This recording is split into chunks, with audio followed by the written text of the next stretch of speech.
Mae sawl peth arbennig yn aros yn y co am y bont. Cyfarfodydd diri i gael hewlydd i ddechrau da.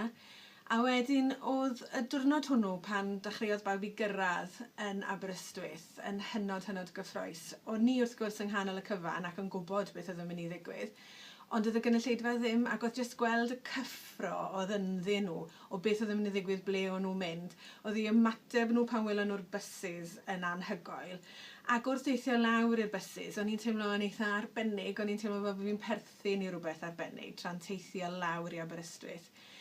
Oedd yr holl beth yn rhedeg yn weddol llyfn dyn ni, a wedyn ath pawb i'r bont.